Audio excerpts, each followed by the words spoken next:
देवी भुवनेश्वरी, आज मुझे ज्ञात हुआ कि आपके हर संकेत के पीछे लोक कल्याण के कई कारण छिपे हैं। अंततः देवी गंगा को धरती पर आना पड़ा।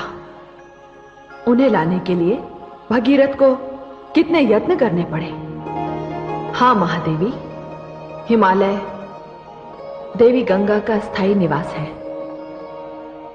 किंतु अभी तो देवी गंगा शिव की जटाओं से निकली हैं। महादेवी, उनकी यात्रा बड़ी लंबी है। इस यात्रा में एक अनोखा संगम होने वाला है। कैसा संगम महादेवी भुवनेश्वरी? यह संगम प्रयाग में होगा, जहां इस समय सरस्वती की पावन धारा बह रही है। इसका अर्थ यह हुआ देवी भुवनेश्वरी कि देवर्षि नारद अपने प्रयास में सफल हो गए। नहीं महादेवी, अभी नहीं, अभी इसमें समय है। अभी तो महाराज भगीरथ गंगा को साथ ले जाने की प्रसन्नता में हैं। पीछे मुड़कर भी नहीं देख रहे।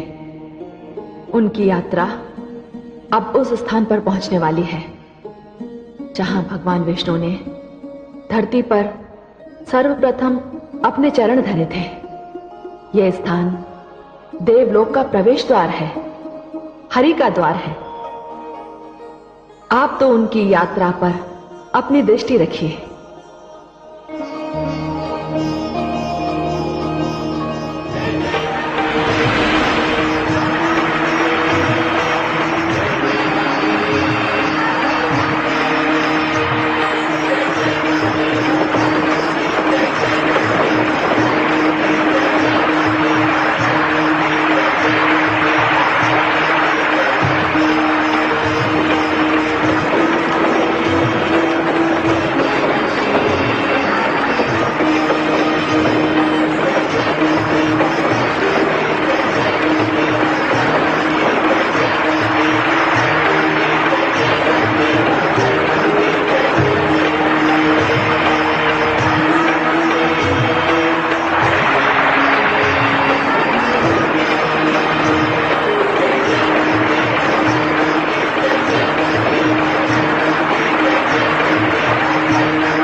ये तो वैसा ही प्रकाश है तो पद्मनाभ भगवान श्री विष्णु के नखों से निकलता रहता है। अवश्य ही नीलकंठ के चरण पड़े हैं, अन्यथा ही प्रकाश न होता।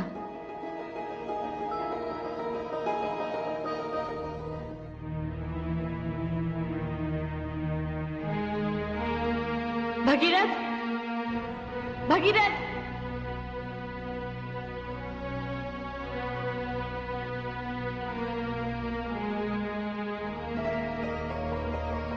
इस स्थान की परिक्रमा किए बिना तो मैं यहां से जा ही नहीं सकती।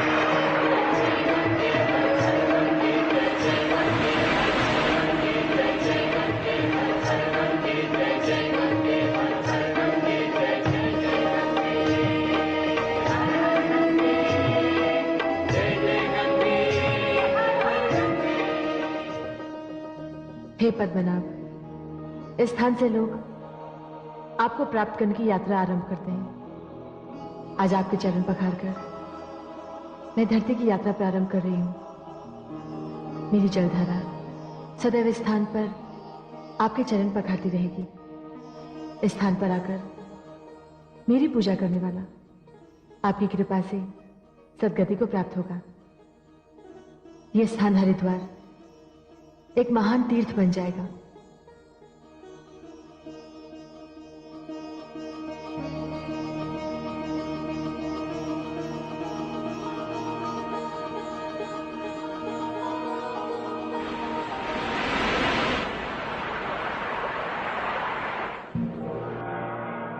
हे देवी भुवनेश्वरी, देवी गंगा तो यही मार्ग में रुक गई। हां महादेवी, इस स्थान पर भगवान श्री विष्णु के प्रथम बार चरण पड़े थे। जब सागर मंथन के समय अमृत निकलने पर देवताओं और दानवों में अमृत कलश को लेकर विवाद प्रारंभ हुआ, तब भगवान विष्णु ने यही मोहिनी रूप धारण कर देवताओं की समस्या का निवारण किया था। मैं समझ गई देवी भुवनेश्वरी, जहां जहां भगवान विष्णु के चरणों का स्पर्श हुआ है, वहां वहां से देवी गंगा उनके चरण पखारती हुई निकलेंगी। किंतु हे देवी भुवनेश्वरी, इस भोले भगीरथ का क्या होगा?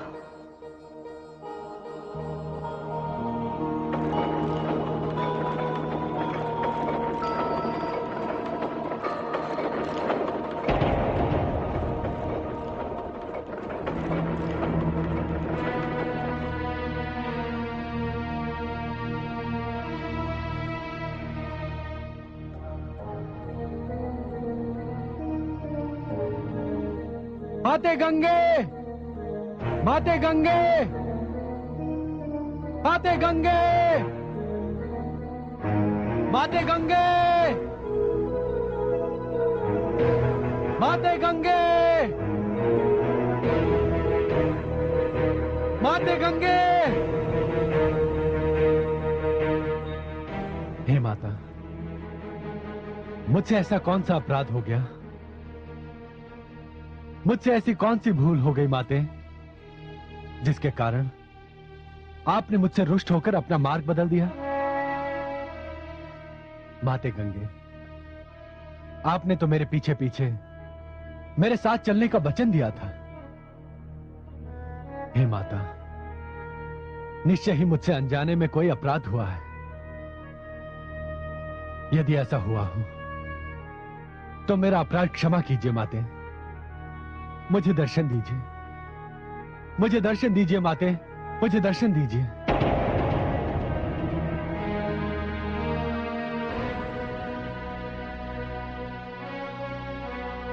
माते गंगे, माते गंगे, माते गंगे, माते गंगे, माते गंगे।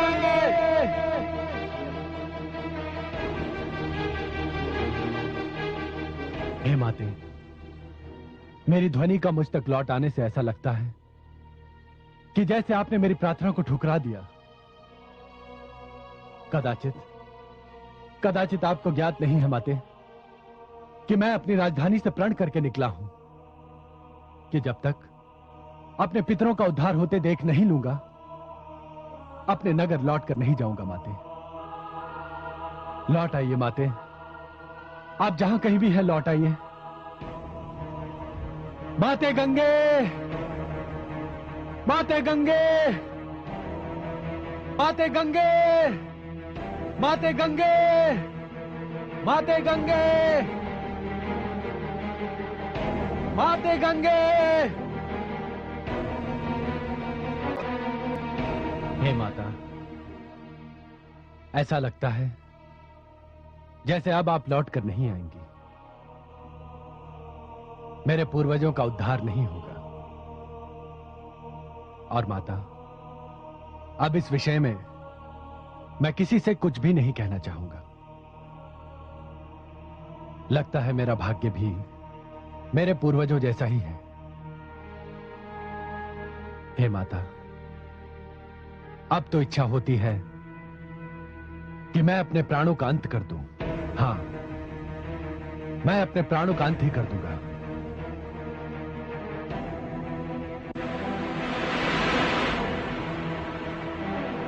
भगीरथ, भगीरथ, भगीरथ।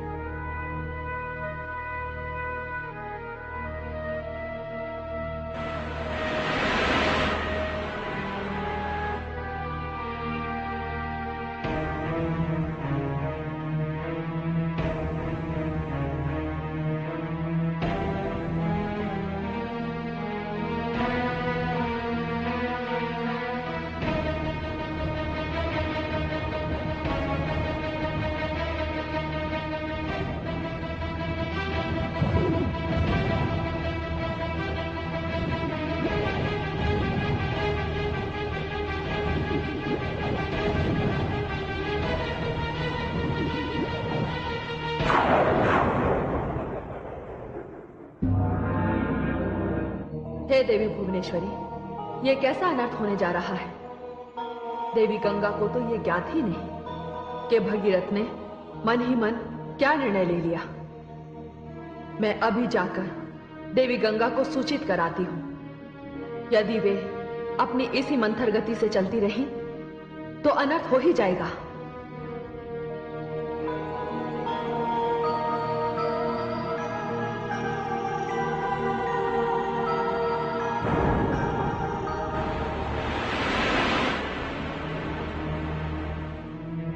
भगीरथ, भगीरथ!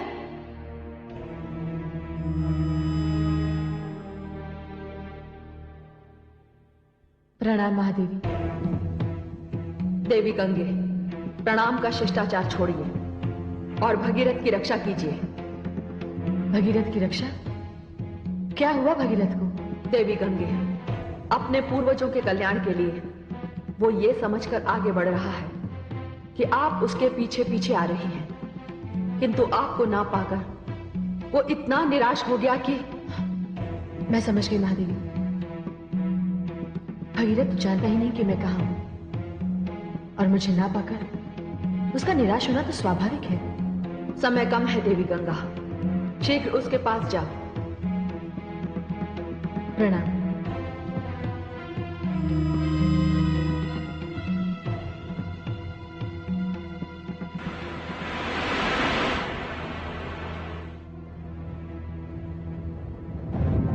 हे माते, मैं उल्हाना नहीं दे सकता।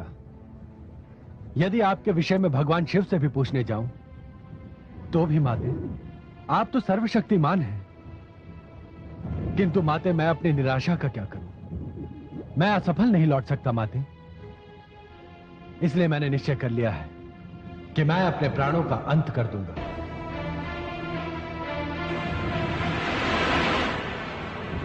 भगीरथ, ये क्या कर रहे हो? माते, आप? पुत्र भगीरथ, क्या तुम्हें मेरे वचन पर विश्वास नहीं रहा? पुत्र, ये मूर्खता से परिपूर्ण पग उठाने की क्या आवश्यकता थी? मैं तो सामने एक विशेष स्थान को देखकर उधर मुड़ गई थी। पुत्र, अंत पर देवादिदेव भगवान शिव ने विषपान किया था। उसी स्थान पर भगवान श्री विष्णु ने मोहिनी रूप धारण करके अपने चरण धरती पर धरे थे। मैं तो उसी पावनता का स्पर्श करने गई थी। माते, मुझे क्षमा कर दीजिए। मैंने तुम्हें क्षमा कर दिया, किंतु भगीरथ, तुम मुझे साथ लेकर चल रहे हो तो एक बात ध्यान पूर्वक समझ लो। मेरा स्वभाव कौतुक भरा है। मैं जलधारा हूं भगीरथ। चंचलता मेरी विवशता है। यदि आगे भी चलते चलते मैं तुम्हारी दृष्टि से ओझल हो जाऊं तो भली भांति मेरा पता लगाना। मैं तुमसे फिर कहती हूं भगीरथ, मैं गंगा हूं, तुम्हारे साथ चल पड़ी हूं। पुत्र, मैं वापस नहीं लौटूंगी। तुम्हारा कार्य तो मुझे पूर्ण करना ही है।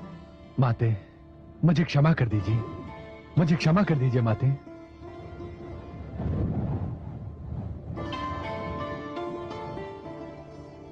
चलो भगीरथ। चलिए माते।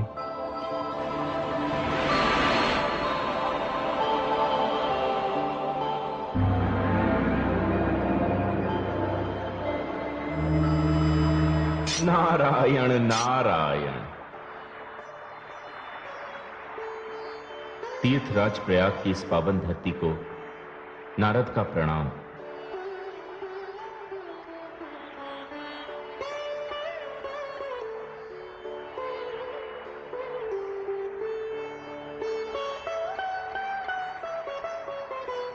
माते, माते,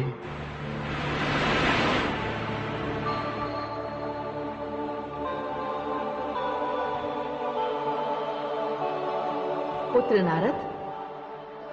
प्रणाम माते। माते, आपके पुत्र का कार्य संपन्न हुआ। महाराज भगीरथ देवी गंगा को लेकर चल पड़े हैं।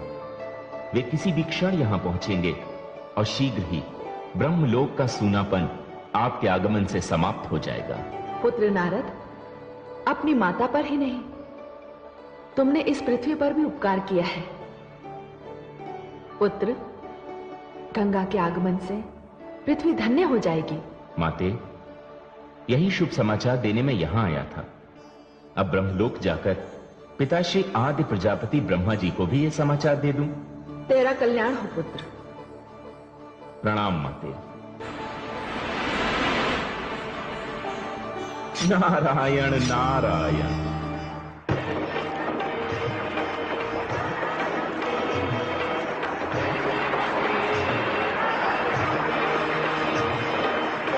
भगीरथ, भगीरथ,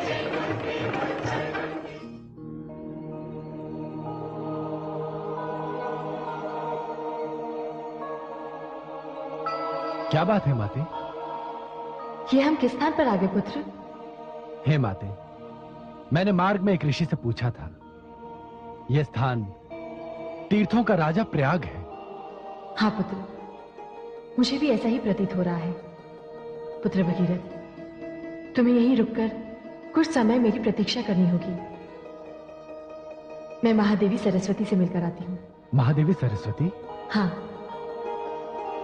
वो जो दूर जलधारा तुम्हें दिखाई दे रही है, वो देवी सरस्वती की जलधारा है। पुत्र, तुम्हें महादेवी सरस्वती का भी आभार मानना चाहिए, क्योंकि उन्हीं के कारण मैं धरती पर आई।